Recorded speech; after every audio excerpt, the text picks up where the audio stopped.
Hello. कैसे हैं आप लोग। देखिए, आज का जो रीजनिंग का टॉपिक है ये काफ़ी इम्पोर्टेंट है और आप लोग इसको सॉल्व करते होंगे और कई बच्चे इसमें काफ़ी ज़्यादा समय लेते होंगे। तो आज आपका जो रीजनिंग का जो लेक्चर है आज वाला, ये काफ़ी ज़्यादा आप लोगों को क्लियर अंडरस्टैंडिंग देगा और इससे काफ़ी ज़्यादा आपको समय बचेगा कि कैसे हम अप्रोच करेंगे पजल को सॉल्व करने में। अब देखिए, हम सबसे ज़्यादा डरते हैं पजल में, क्योंकि पजल हमारे एग्ज़ाम में 2 से 3 क्वेश्चन, इवन 4-5 क्वेश्चन भी आ जाते हैं। और यूपी ट्रिपल एससी का एग्ज़ाम हो चाहे एनटीपीसी का एग्ज़ाम हो, ग्रुप डी, सब में पजल आना ज़रूरी है।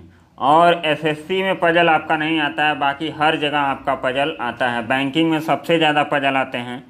तो ये पजल के भी कई टाइप होते हैं। जैसे सिटिंग अरेंजमेंट के क्वेश्चन हो गए, जैसे कई लोग बैठे हैं नॉर्थ की तरफ देख रहे हैं, साउथ की तरफ देख रहे हैं, गोल पे बैठे हैं, गोल मेज पे बैठे हैं, स्क्वायर पे बैठे हैं। फिर आपका आ जाता है ये इस टाइप का क्वेश्चन, जैसे बॉक्स को अरेंज करना होता है ऊपर से नीचे।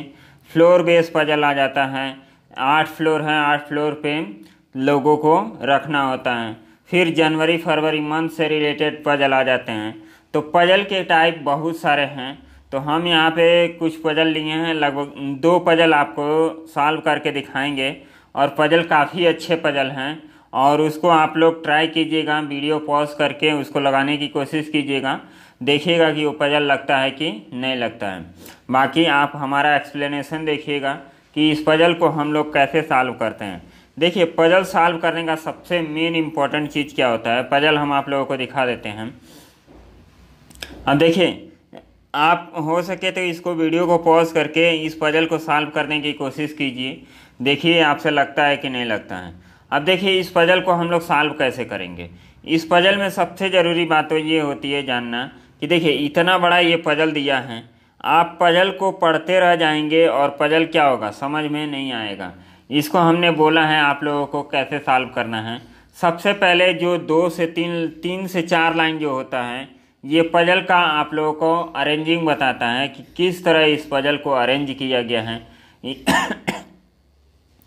स्क्वायर बेस अरेंज है कि सर्कुलर अरेंज है कि बॉक्स फ्लोर है कि लाइन अरेंजमेंट है, ये सब हमको 3 से 4 लाइन पढ़ने पे पता चल जाता है। उसके बाद आता है आपका पजल का इन्फॉर्मेशन, जिसको हम लोग जिसको कोट करके लिखते हैं और लिख के हम लोग पजल को सॉल्व करते हैं।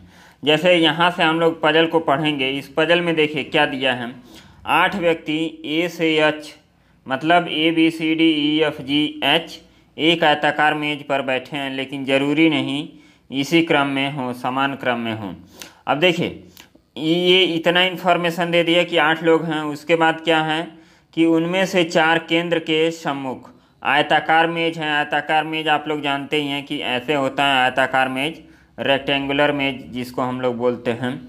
उसमें से 4 जो हैं केंद्र के सम्मुख मेज के मध्य बैठे हैं उनमें, और शेष क्या हैं, विपरीत हैं, सम्मुख बैठे हैं और किनारे पे बैठे हैं। अब देखिए, यहाँ तक आपका क्या है, पजल का इन्फॉर्मेशन है। जैसे इस तरह का ये पजल है, इसको थोड़ा और स्पेस हम ले लेते हैं। देखिए, पजल आपका ऐसे रेक्टेंगुलर बेस पे है। जो बीच में बैठा है वो किधर देख रहा है, अंदर की तरफ देख रहा है, और जो किनारे बैठा है वो बाहर की तरफ देख रहा है। और यहाँ पे लोग बैठे हैं किनारे पे 4 और 4 मध्य पे। जो मध्य पे बैठा है वो अंदर की तरफ देख रहा है और जो किनारे बैठा है वो बाहर की तरफ देख रहा है। मतलब ये पजल का क्या हो गया, इन्फॉर्मेशन हो गया। और ये समझना काफ़ी इम्पोर्टेंट होता है। ये नहीं समझेंगे तो आप अरेंज कैसे करेंगे, आपको पता ही नहीं चलेगा कि किस टाइप का अरेंजमेंट हम लोगों को करना है। तो देखिए, इतना हम लोगों को समझ में आ गया। उसके बाद हम बोलते हैं कि जब इतना समझ में आ जाए तो हमको क्या करना होता है। उसके बाद इस इंफॉर्मेशन को हमें राइट डाउन करना होता है, ताकि हम बार बार इसको क्या करें, पढ़ना ना पड़े और एक दूसरे से हमको रिलेट कर सकें कि कौन सा इंफॉर्मेशन किससे कनेक्ट होता है। कनेक्शन बहुत ज़रूरी है। जब भी आप पजल को सॉल्व करें तो आप ये देखिए कि एक स्टेटमेंट दूसरे स्टेटमेंट से कैसे कनेक्ट होता है। और जब आप मर्जिंग सीख लेंगे, मिलाना स्टेटमेंट को सीख जाएंगे, तो पजल आप लोगों के लिए हलवा हो जाएगा। तो आप लोग पजल को जो कंडीशन दिया होता है, कंडीशन को मर्ज करना सीखिए, उसको मिलाने की कोशिश कीजिए। जब पजल मिलाना आप लोगों को आ जाएगा, कंडीशन मर्ज करना आ जाएगा, तो पजल आप लोगों के लिए खेल हो जाएगा। अब देखिए इस पजल को हम आप लोगों को सॉल्व करके दिखाते हैं। इसका फॉर्मेट हम चेंज कर देते हैं थोड़ा। अब देखिए इस पजल को हम सॉल्व करके दिखाते हैं, और ये पजल आप लोगों को सॉल्व करेंगे तो यहाँ देखने से काफ़ी कठिन पजल लगता है, क्योंकि इस टाइप का पजल जनरली हम लोग के एग्ज़ाम में बहुत कम ही आते हैं। लेकिन इस टाइप के पजल को देखिए हम लोगों को सॉल्व कैसे करना है।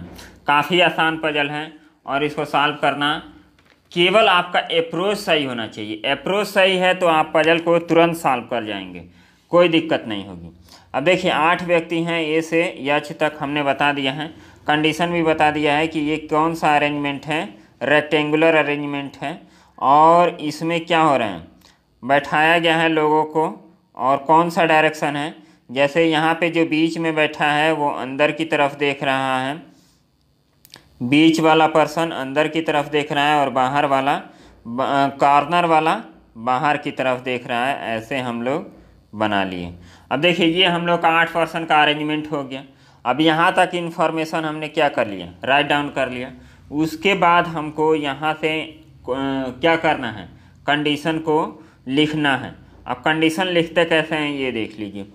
ई और ए के दाएं दूसरे स्थान पर बैठे व्यक्ति के बीच एक व्यक्ति बैठा है। अब देखिए कंडीशन बहुत इंपॉर्टेंट है।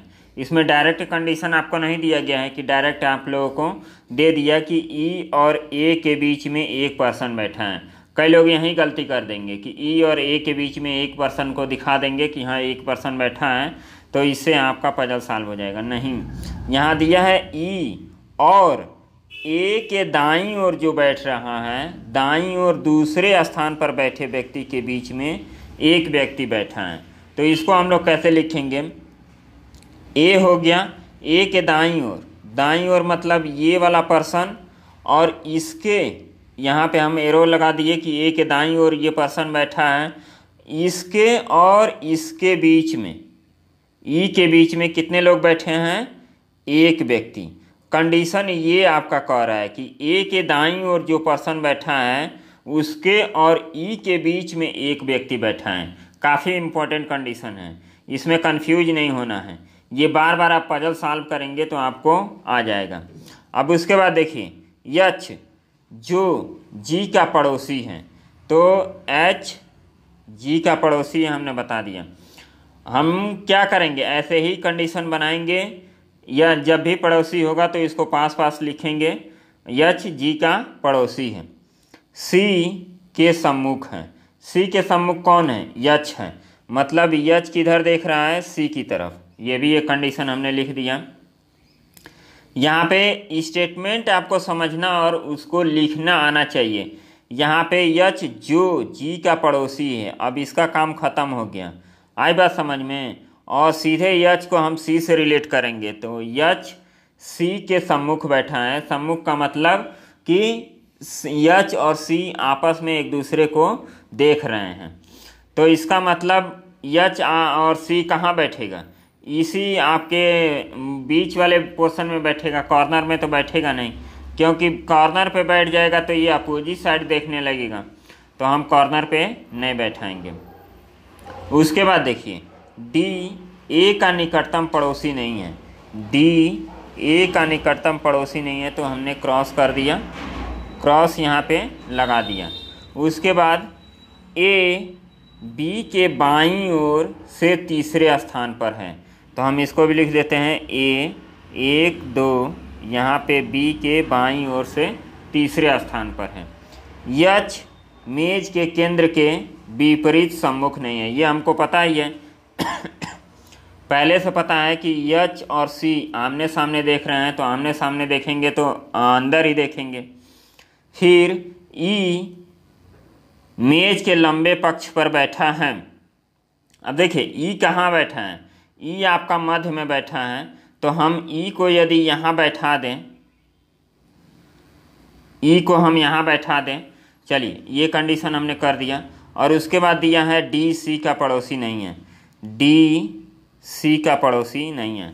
तो हमने सारे कंडीशन को लिख लिया और उसके बाद देखिए अब पजल हम बनाना स्टार्ट करेंगे। काफ़ी आसान पजल हो जाएगा, आपका कनेक्शन देखना है। ई हमने लिख दिया कि ई कहाँ बैठा है, मध्य में बैठा है, मतलब अंदर की तरफ देख रहा है। आपको इसका कनेक्शन आपको यहाँ से मिलेगा, ई और ए के बीच में। ए के जो राइट साइड में बैठा है उसके और ई के बीच में एक पर्सन बैठा है। तो अब देखिए ए को हम कहाँ बैठा सकते हैं, ए को हम यहाँ बैठाएंगे तो ये बाहर की तरफ देख रहा है, तो इसका राइट साइड कहाँ होगा, ये हो गया।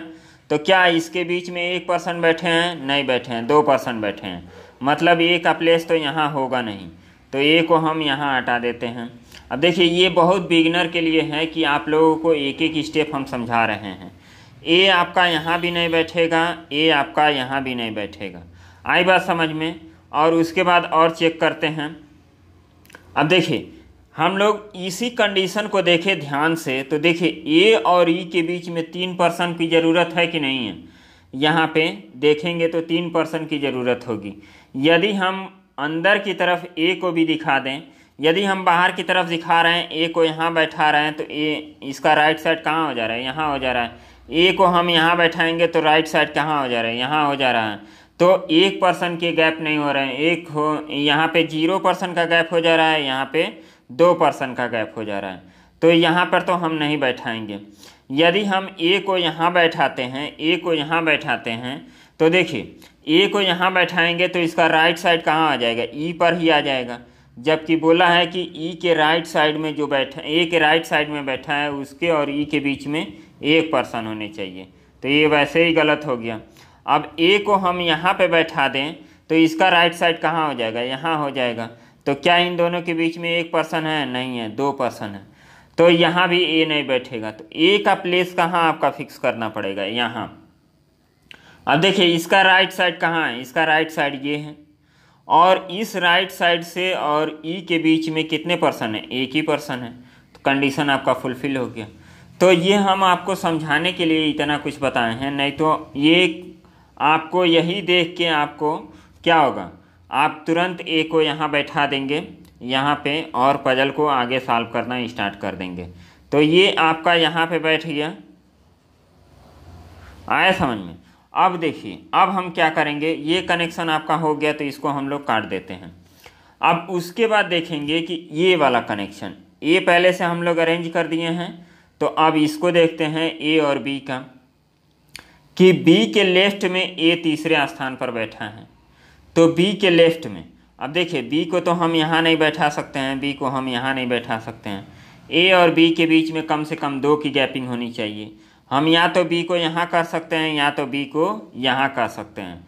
यदि हम बी को यहाँ कर दिए तो एक बी का लेफ्ट कहाँ हो जाएगा, बी का लेफ्ट आपका हो जाएगा, बी का थर्ड लेफ्ट आपका हो जाएगा ये वाला पोर्शन, 1 2 3, यहाँ पे थर्ड लेफ्ट हो जाएगा। तो यहाँ पर तो ए है नहीं, तो ये तो ऐसे ही गलत हो गया, तो इसको हम लोग हटा देते हैं।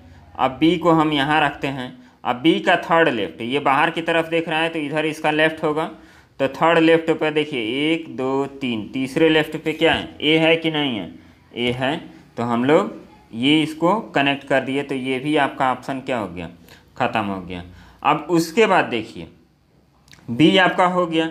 अब उसके बाद बचा है कि एच और जी एक साथ होने चाहिए, एच और जी एक साथ होने चाहिए, और एच और सी आपस में एक दूसरे को देख रहे हैं। तो देखिए डी आपका ए के पास भी नहीं होगा और सी के पास भी नहीं होगा, तो डी यहाँ भी नहीं होगा, डी यहाँ भी नहीं होगा। यहाँ एच और सी आएंगे, तो एच और सी आएंगे तो डी सी के पास भी नहीं बैठेगा। तो क्या सी और एच को हम यहाँ रख सकते हैं, नहीं रख सकते हैं। यहाँ जी हो जाएगा, तो डी यहाँ भी नहीं आएगा, डी यहाँ भी नहीं आएगा। तो हमने क्या कर दिया, इसको पलट दीजिए कंडीशन को, कंडीशन आप पलट देंगे तो एच को आप यहाँ रख दीजिए, सी को नहीं, सॉरी फिर से वही कर रहे हैं, एच को आप यहाँ रख दीजिए, सी को यहाँ रख दीजिए, हो गया। तो डी आपका यहाँ आ जाएगा, एक ही कंडीशन बचा था डी के लिए, डी आपका यहाँ आ गया, और एच के पास जी है तो जी आपका यहाँ आ गया। बच कौन गया, आपका कौन सा कंडीशन बचा है, A B C D E F आपका बच गया, तो एफ आपका ये हो गया। तो इस तरह हम पजल को क्या कर दिए, सॉल्व कर दिए। आपका पूरा पजल सॉल्व हो गया। और इस आसानी तरीके से हम किसी टाइप के भी पजल को सॉल्व कर सकते हैं। ये काफ़ी अच्छा पजल था और इस पजल को आप लोग सॉल्व कर लेते हैं तो हम गारंटी देते हैं कि UPSSC हो गया, किसी स्टेट एग्ज़ाम में या रेलवे एग्ज़ाम में यदि आपको पजल पूछा जाता है तो आप 100% सही करेंगे। तो चलिए इस पजल को हम लोगों ने सॉल्व कर दिया, आगे बढ़ते हैं नेक्स्ट पजल पे। नेक्स्ट पजल आपका ये है और इसको देखिए, इसको सॉल्व करने के लिए थोड़ा सा आपको देखना पड़ेगा कि इसमें क्या दिया है और कैसे इसको हम लोग सॉल्व कर सकते हैं। अब देखिए इसको हम लोग कैसे सॉल्व करेंगे। इसको भी सॉल्व करना काफ़ी आसान है। अब थोड़ा सा कंडीशन लिखना आप जान जाइए कि कंडीशन हम लोग कैसे लिखते हैं। अब देखिए इसको हम सॉल्व करते हैं। 6 पर्सन हैं, 6 व्यक्ति ABCDEF, ई नहीं है FG हैं, उत्तर के सम्मुख पंक्ति पे बैठे हैं, लेकिन ज़रूरी नहीं, समान क्रम में सभी अलग अलग। अब इसको हम फास्ट सॉल्व करते हैं। 1 2 3 4 5 6 हो गया। अब उसके बाद देखिए C की उम्र, अब ये क्या है, सभी के अलग अलग उम्र हैं, इसमें एज भी दिया है और आपका इसको भी सजाना है। तो इसमें 2 कंडीशन दिया है, 2 वेरिएबल का ये पजल है। तो 2 वेरिएबल को पजल को हम लोग कैसे सॉल्व करते हैं, देखिए C की उम्र F और G के उम्र के योग हैं। C = आपका हो जाएगा F + G, जो किसी छोर पर बैठा है, जो किसके लिए आता है, जो पास वाले के लिए आता है, तो जो G के लिए, तो G कहाँ बैठा है, इंड पर बैठा है, इंड पर बैठा है। अब आगे देखिए, आगे क्या लिखा है, C D के दाईं और दूसरे स्थान पर बैठा है। C जो है D के दाईं और दूसरे स्थान पर, D के दाईं और दूसरे स्थान पर। इसमें सभी नॉर्थ की तरफ देख रहे हैं तो मतलब उत्तर की तरफ ही देखेंगे, इसमें कोई डायरेक्शन का कोई कन्फ्यूजन नहीं होगा। जिसकी उम्र F का उम्र का 3 गुना है, जिसकी उम्र F के उम्र की 3 गुना है। जिसकी किसके लिए आया है, जो जिसकी हमेशा पास के लिए आता है, तो D के लिए आया है। तो इसको हम लोग कैसे लिखेंगे, C D के दाईं और दूसरे स्थान पर बैठा है, जिसकी उम्र F के उम्र का 3 गुना है। तो यहाँ पे D बनाया, यहाँ पे F बनाया, जिसकी उम्र F के उम्र का 3 गुना। तो यदि इसको हम x मानते हैं तो ये कितना हो जाएगा, 3x हो जाएगा। 3x हो गया। अब उसके बाद आगे सॉल्व करते हैं। F की उम्र G की उम्र से 4 वर्ष अधिक है। F की जो उम्र है G की उम्र से 4 वर्ष अधिक है, तो x + 4 हो गया। अब उसके बाद B जो 18 वर्ष का है, G और C के ठीक बीच में बैठा है। तो G और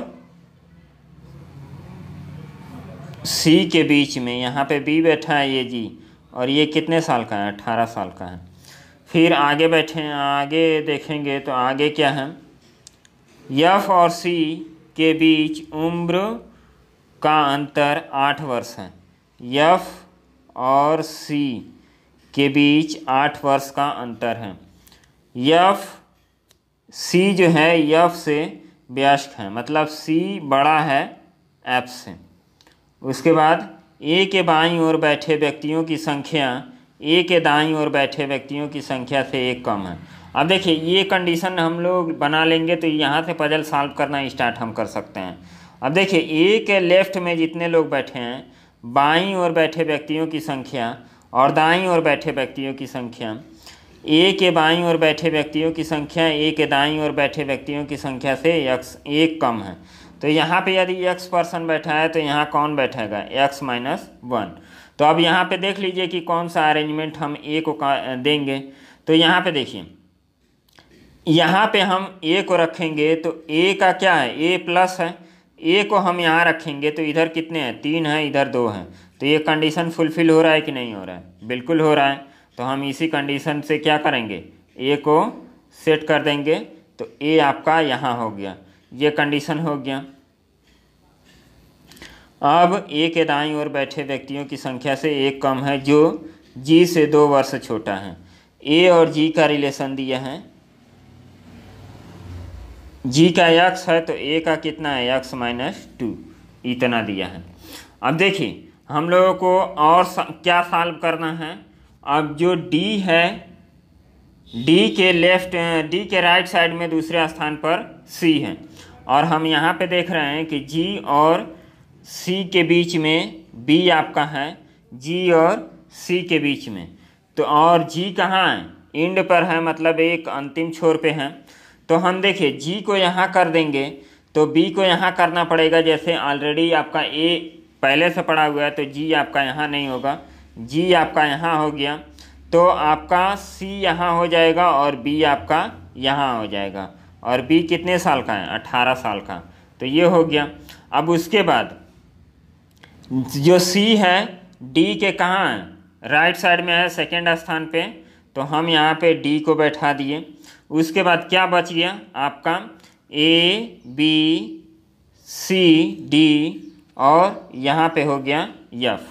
तो ये कंडीशन आपने लिख दिया और इसको लिख दिया, तो जो लिख दिए हैं उसको हटा दीजिए। तो देखिए अरेंजमेंट तो हमने कर दिया, लेकिन अभी एज बचा है, तो एज को हम लोग क्या करेंगे, एज को हम लोग कैसे इसको सॉल्व करेंगे उसको देख लीजिए। ये भी निकालना काफ़ी आसान है, थोड़ा सा इसमें कैलकुलेशन आपको पड़ सकता है, बाकी कोई दिक्कत है नहीं। यदि इस टाइप के पजल आप सॉल्व कर रहे हैं तो काफ़ी अच्छे पोजीशन में हैं और आपके 45 नंबर आने एकदम फिक्स हैं। अब देखिए हम लोगों को केवल बी का आपको मिला है कि बी का आपका एज मिला है, बाकी किसी का एज हम लोगों को पता नहीं है। तो हम लोग कैसे निकाल सकते हैं इसको। अब आपको पता है यहाँ पे हम देखेंगे कि जी का एज यहाँ पे हो गया। यहाँ से देखिए कि c इज इक्वल टू कितना हो जाएगा, यफ का एज कहाँ है, यफ का एज आपका कितना है, x है।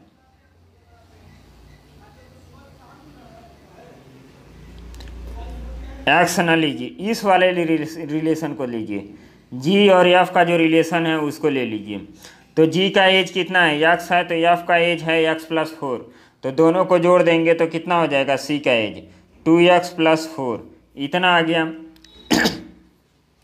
अब यहाँ पे हम देख रहे हैं कि इन दोनों का एज का डिफरेंस दिया है 8 वर्ष, तो डिफरेंस आप निकाल लीजिए। यहाँ पे हम देखेंगे कि c का एज कितना है, तो 2x+4 इतना आ गया, और f का एज कितना है, x+4, तो माइनस कर देंगे, -x-4 इज इक्वल टू 8, तो इससे ये कट गया, तो x इज इक्वल टू कितना आ जाएगा, 2x-8 इज इक्वल टू आपका 8 आ जाएगा। तो x की वैल्यू कितनी आ जाएगी, 8 आ जाएगी।